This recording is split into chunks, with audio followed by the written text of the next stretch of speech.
গণতন্ত্রকে যদি সত্যি বুঝতে হয় তাহলে একদম গভীরে যেতে হবে কোনো একটা নির্দিষ্ট নির্বাচনী কেন্দ্রে যেখানে মানুষের রোজকার জীবন তাদের আশা ভরসা আর হতাশাগুলো মিলেমিশে একটা ভোটের সিদ্ধান্ত হয়ে দাঁড়ায় আজ আমরা ঠিক সেরকমই একটা জায়গায় যাব পশ্চিমবঙ্গের সুন্দরবনের একেবারে কেন্দ্রস্থলে বাসন্তী এখানকার মাটি জল আর মানুষের জীবনযাত্রা কিভাবে তাদের রাজনৈতিক পছন্দকে তৈরি করে আমরা সেই গল্পটাই ডেটার আয়নায় দেখব আর বুঝব এই ডেটা দিয়ে কিভাবে শাসনের একটা নতুন পথ তৈরি করা সম্ভব পশ্চিমবঙ্গের দক্ষিণ ২৪ পরগনায় সুন্দরবনের ঠিক মাঝখানে এই বাসন্তীর অবস্থান সত্যি বলতে এখানকার ভূগোলই যেন মানুষের ভাগ্যটা লিখে দেয় একদিকে নদী আর সমুদ্রের খামখেয়ালিপনা আর অন্যদিকে টিকে থাকার এক নাছোড়বান্দা লড়াই এই যে সারাক্ষণ সবকিছু বদলে যাচ্ছে এই বদ্বীপের চরিত্রটাই এখানকার রাজনীতিতে বারবার ফুটে ওঠে এখানে যেন কোনো কিছুই চিরস্থায়ী নয় সুন্দরবনে বেঁচে থাকা মানেই হল প্রকৃতির সাথে একটা বোঝাপড়া করে চলা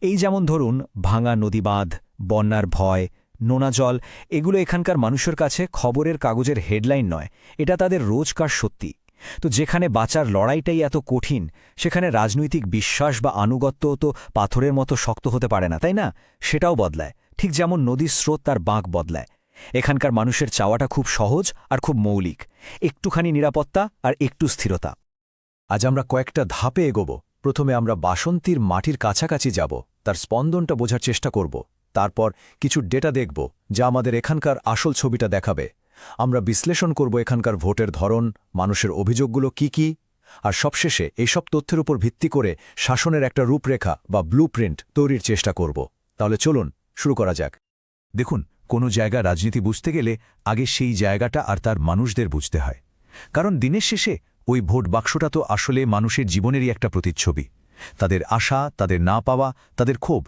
সব কিছুর প্রতিফলন ঘটে ওই ব্যালট পেপারে তাই বাসন্তীর গল্পটা শুরু করতে হবে তার মাটি থেকেই বাসন্তী কেন্দ্রটি তফসিলি জাতির জন্য সংরক্ষিত যা এখানকার রাজনৈতিক সমীকরণটাকে শুরুতেই একটা নির্দিষ্ট দিকে নিয়ে যায় ২০১১ সালের জনগণনা অনুযায়ী এখানকার জনসংখ্যা প্রায় ৩,৩৬,০০০ এবার জনসংখ্যার বিন্যাসটা দেখুন এটা খুব গুরুত্বপূর্ণ প্রায় ৫৩% হিন্দু যাদের মধ্যে নমশূদ্র সম্প্রদায়ের একটা বড় প্রভাব আছে আর প্রায় ৪৪% মুসলিম সাক্ষরতার হার ৬৮%-এর কাছাকাছি যা রাজ্যের গড় হারের থেকে কিছুটা কম এই সাধারণ সংখ্যাগুলোর মধ্যেই কিন্তু এখানকার রাজনীতির আসল চালিকা শক্তিগুলো লুকিয়ে আছে চলুন এবার কিছু কঠিন তথ্যের দিকে তাকানো যাক এগুলো কিন্তু কোনো মতামত নয় এগুলো হলো বাস্তবতার আয়না এই ড্যাশবোর্ডটা আমাদের দেখাবে বাসন্তীর আসল আর্থসামাজিক স্বাস্থ্যতা ঠিক কেমন আসলে সংখ্যাগুলো অনেক সময় সেই গল্পটা বলে দেয় যে আমরা খালি চোখে দেখতে পাই না এই সংখ্যাটা দেখুন ৬৫%।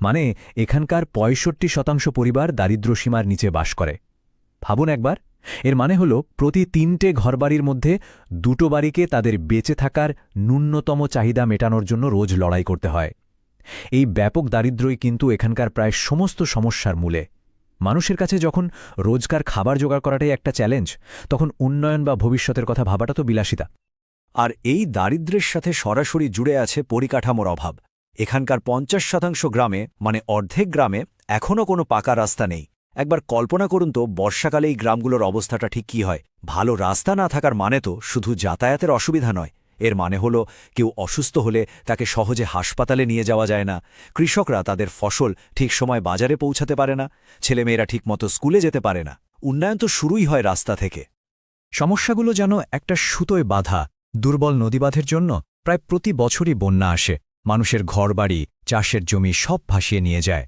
ভাঙাচোরা রাস্তাঘাট তো যোগাযোগ ব্যবস্থাকে প্রায় পঙ্গু করে রেখেছে সেচের অভাবে চাষাবাদ পুরোটাই প্রকৃতির দয়ার উপর নির্ভরশীল সরকারি রেশন নিয়ে অভিযোগের শেষ নেই সময়মতো চালডাল পাওয়া যায় না আর এই সব কিছুর উপরে সবচেয়ে বড় যে সমস্যাটা সেটা হলো যুবকদের জন্য কোনো কাজ নেই মারাত্মক বেকারত্ব এই সব সমস্যাগুলো মিলেই মানুষের মনে একটা গভীর ক্ষোভ তৈরি করে তো এই যে আর্থসামাজিক পরিস্থিতি এই ক্ষোভ এই না পাওয়া এগুলো মানুষের ভোটের সিদ্ধান্তকে কিভাবে প্রভাবিত করে চলুন এবার আমরা নির্বাচনী ফলাফলের দিকে তাকাই এই সংখ্যাগুলোই আমাদের বলে দেবে যে মানুষের ক্ষোভ আর আশা কিভাবে রাজনৈতিক আনুগত্যের পাল্লাটাকে এদিক ওদিক করে দেয় ২০১৬ বিধানসভা নির্বাচনে ছবিটা বেশ পরিষ্কার ছিল তৃণমূল কংগ্রেস প্রায় ৫০% ভোট পেয়ে খুব সহজেই জিতেছিল তাদের প্রধান প্রতিপক্ষ ছিল বামপন্থী দল আরএসপি যারা পেয়েছিল প্রায় ৪১% ভোট আর তখন বিজেপি বা ভারতীয় জনতা পার্টির উপস্থিতি ছিল খুবই সামান্য, মাত্র 5.7%। এই ছিল 5 বছর আগের ছবিটা। কিন্তু এরপর যা হলো সেটা এক কথায় অভাবনীয়। এবার 2021-এর ফলাফলটা দেখুন আর বদলটা লক্ষ্য করুন। তৃণমূল কংগ্রেস তাদের ভোট কিছুটা বাড়িয়ে 52% নিয়ে গেছে। ঠিক আছে, কিন্তু আসল নাটকটা হয়েছে বিরোধী শিবিরে। বিজেপির ভোট 5.7% থেকে এক লাফে বেড়ে দাঁড়িয়েছে 28.4%। আর এই বিপুল ভোটটা এলো কোথা থেকে? আরএসপির ভোট 41% থেকে একেবারে ভেঙে গিয়ে নেমে এসেছে মাত্র 17%। এই স্লাইডটা পরিবর্তনটাকে আরও পরিষ্কার করে দিচ্ছে, তাই না? বিজেপির ভোট বাড়ল প্রায় 23%, আর ঠিক প্রায় ততটাই কমল আরএসপির ভোট। এর মানে একটাই, তৃণমূল বিরোধী ভোটটা বামেদের থেকে সরে গিয়ে সরাসরি বিজেপির দিকে চলে গেছে। বিরোধী ভোটের এই যে সম্পূর্ণ মেরুকরণ, এটাই বাসন্তীর নতুন রাজনৈতিক বাস্তবতা। কিন্তু প্রশ্ন হল, কেন হলো এই বিরাট পরিবর্তন? এই রাজনৈতিক পট পরিবর্তনের আসল কারণটা কি? কেন মানুষ তাদের বহু বছরের আনুগত্য বদলে একটা নতুন দলের দিকে ঝুঁকল? এর উত্তরটা কিন্তু লুকিয়ে আছে মানুষের সেই রোজকার অভিযোগগুলোর মধ্যেই। চলুন এবার সেই অভিযোগগুলোকে এক এক করে ব্যবচ্ছেদ করা যাক। মানুষের অসন্তোষের মূল কারণগুলো যদি আমরা দেখি, প্রথমত দুর্নীতি, বিশেষ করে সরকারি প্রকল্পের টাকা থেকে বেআইনিভাবে কমিশন বা কাটমানি নেওয়ার ব্যাপক অভিযোগ। দ্বিতীয়ত যুবকদের মধ্যে ভয়ঙ্কর বেকারত্ব। শিক্ষক নিয়োগের মতো কেলেঙ্কারি শিক্ষিত যুবকদের মনে গভীর হতাশা তৈরি করেছে, আর পুরো সিস্টেমের ওপর থেকেই তাদের বিশ্বাসটা নষ্ট করে দিয়েছে। ভোটের পরের হিংসার ঘটনাগুলো মানুষের মনে একটা নিরাপত্তাহীনতা তৈরি করেছে। আর রাস্তা, পানীয় জল, স্বাস্থ্য পরিষেবার মতো মৌলিক চাহিদাগুলো তো বছরের পর বছর ধরেই উপেক্ষিত। এই একটা কথাই হয়তো বাসন্তীর মানুষের মনের অবস্থাকে সবচেয়ে ভালোভাবে বোঝাতে পারে। যখন রাষ্ট্র তার নাগরিকদের ন্যূনতম চাহিদাগুলো পূরণ করতে পারে না, তখন সবার আগে সরকারের প্রতি বিশ্বাসটাই হারিয়ে যায়। আর এই বিশ্বাস ফিরিয়ে আনাই হলো সবচেয়ে বড় চ্যালেঞ্জ। আমাদের সংবিধান কিন্তু প্রত্যেক নাগরিককে মর্যাদার সাথে বাঁচার অধিকার দিয়েছে। সেই মর্যাদা ভাঙা রাস্তায় বা কম দেয়া রেশনের চালে পাওয়া যায় না। সেই মর্যাদা মানুষের দৈনন্দিন জীবনে প্রতিফলিত হতে হয়।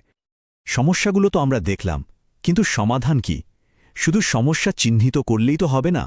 এখন আমরা এই সমস্ত তথ্যের উপর ভিত্তি করে একটা সম্ভাব্য সমাধানের রূপরেখা নিয়ে কথা বলব। কিভাবে এই ভাঙা বিশ্বাসটা আবার জোড়া লাগানো যায় আর মানুষের জীবনে সত্যিকারের পরিবর্তন আনা যায়, তার একটা পরিকল্পনা। এটা একটা খুব মৌলিক প্রশ্ন, তাই না? যখন বিশ্বাসটাই ভেঙে গেছে, তখন শাসন শুরু হবে কোথা থেকে? এর উত্তর হল, শাসনকে সরাসরি মানুষের ক্ষোভের জায়গাগুলোতে আঘাত করতে হবে। যে সমস্যাগুলো মানুষকে সবচেয়ে বেশি কষ্ট দিয়েছে, সেগুলোর সমাধানকে সবচেয়ে বেশি গুরুত্ব দিতে হবে। মুখের কথায় নয়, কাজের মাধ্যমে বিশ্বাস অর্জন করতে হবে। এই কৌশলটাকে আমরা একটা চতুর্মুখী কৌশল বলতে পারি। এটা আসলে মানুষের বিভিন্ন উদ্বেগকে মোকাবেলা করার একটা কাঠামো। প্রথমত, আগ্রাসী পদক্ষেপ, অর্থাৎ শিবের মতো ধ্বংসাত্মক শক্তি দিয়ে দুর্নীতির মূলে সরাসরি আঘাত হানা। দ্বিতীয়ত, স্থিতিশীলতা, অর্থাৎ বিষ্ণুর মতো পালনকর্তা হয়ে আইন শৃঙ্খলা ফিরিয়ে এনে নিরাপত্তা দেওয়া। তৃতীয়ত, উদ্ভাবন, অর্থাৎ ব্রহ্মার মতো নতুন প্রযুক্তি ব্যবহার করে উন্নয়নের নতুন পথ তৈরি করা। আর চতুর্থত, সুরক্ষা, অর্থাৎ দুর্গার মতো রক্ষাকর্ত্রী হয়ে মানুষের সম্প্রদায়গত পরিচয় এবং সংস্কৃতিকে সম্মান ও সুরক্ষা দেওয়া। এই কৌশলগুলোকে তো কাজে পরিণত করতে হবে, তাই না? এমন কাজ যার একটা স্পষ্ট রিটার্ন অন ইনভেস্টমেন্ট বা আরওআই আছে। যেমন ধরুন, ৮০ কিলোমিটার নদীবাঁধ আপগ্রেড করার প্রকল্পটা সরাসরি বার্ষিক বন্যার সমস্যার সমাধান করে, যা প্রায় ১০,০০০ হেক্টর চাষের জমি বাঁচাবে। ১৫০ কিলোমিটার নতুন পাকা রাস্তা তৈরির প্রকল্পটা হল দুর্বল যোগাযোগের অভিযোগের সরাসরি উত্তর, যা প্রায় ২ লক্ষ কৃষককে বাজারের সাথে জুড়ে দেবে। আর একটা কৃষি প্রক্রিয়াকরণ হাব তৈরি করাটা হল যুবকদের বেকারত্বের সমস্যার সমাধান, যা স্থানীয়ভাবে প্রায় ২,০০০ নতুন চাকরি তৈরি করতে পারে। প্রত্যেকটা প্রকল্প হল এক একটা নির্দিষ্ট অভিযোগের স্পষ্ট সমাধান। আলোচনার শেষে এসে আমাদের এটা বুঝতে হবে যে বাসন্তীর ভোটটা শুধু কোনো একটা রাজনৈতিক দলের জেতা বা হারা নয়। এর আসল অর্থটা আরও অনেক গভীর। এই ভোটের মধ্যে একটা বড় বার্তা লুকিয়ে আছে, যা আমার মনে হয় দেশের সমস্ত নেতাদের মন দিয়ে শোনা উচিত। বাসন্তীর মানুষ তাদের ভোটের মাধ্যমে আসলে মর্যাদা দাবি করছে। তারা কোনো দয়া বা ভিক্ষা চাইছে না, তারা তাদের অধিকার চাইছে। তারা দুর্নীতি থেকে মুক্তি চায়, তাদের ছেলেমেয়েদের জন্য একটা ভালো ভবিষ্যৎ চায়। এই দাবিগুলো পূরণ করাই হল রাষ্ট্রের প্রধান দায়িত্ব। আর এই দায়িত্ব পালনের যুগে মানুষের ব্যক্তিগত তথ্যের সুরক্ষাও একটা খুব বড় বিষয়। ভারতের নতুন ডেটা সুরক্ষা আইন অনুযায়ী মানুষের সম্মতি ছাড়া তাদের তথ্য ব্যবহার করা অনুচিত। স্বচ্ছ শাসন মানে কিন্তু তথ্যের স্বচ্ছ ব্যবহারও বটে। সবশেষে এই প্রশ্নটাই থেকে যায়, বাসন্তীর ডেটা আমাদের একটা খুব পরিষ্কার বার্তা দিচ্ছে। নেতৃত্ব মানে তো শুধু বড় বড় ভাষণ দেয়া নয়, আসল নেতৃত্ব মানে হল মানুষের কথা শোনা, তাদের কষ্টটা বোঝা এবং ডেটা ভিত্তিক সমাধানের মাধ্যমে তাদের জীবনে পরিবর্তন আনা। যখন মানুষ এবং ডেটা একই সুরে কথা বলে, তখন সেই কথা কি উপেক্ষা করা যায়? যদি আপনি একজন জনকেন্দ্রিক নেতা হতে চান এবং ডেটা ভিত্তিক সমাধানের মাধ্যমে আপনার নির্বাচনী এলাকাকে উন্নত করতে চান, তাহলে blueprintstrategies.ai এর সাথে mgr@blueprintstrategies.ai এ যোগাযোগ করুন, অথবা 08042041602 নম্বরে ফোন করুন। রাজনীতির ঊর্ধ্বে উদ্দেশ্য।